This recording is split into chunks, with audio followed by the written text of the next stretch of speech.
muli. Top Lord lane. JM, top lane, naka-flow at naka-slow push ito. Tumalon yung Lord. Yung Lord ay tumalon. Pero dito pa rin. Nag-flicker. Pwede pala yun. Nag-flicker yung Lord para ma-reset eh. Kasi dati. Oh, ngayon may ganun na siya. Oy, walang kimi, walang kimi. Alam nila na walang kimi. Alam nila na walang kimi ngayon. Si Lord J may atras. Si X-Nova na lang sumasalo na lahat ng damage mula din sa TLPH. Ngayon yung Tonay tumama din.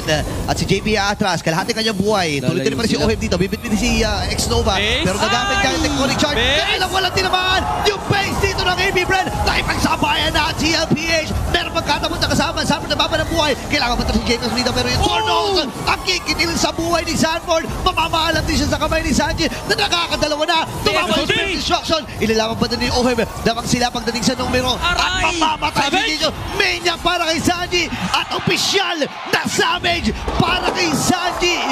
At ang kubunan ng Team Liquid PH ay dediretso na sa may bandang ibaba. Ang dami nilang kasamang minions dito. At maaari nang tapusin ang laban na ito. Game 1. Mapupunta sa TLPH. Hindi na kinailangan yung Lord. Dora. Eudora. Ayan Ito na. na. Ayan na ang MVP natin sa game na to.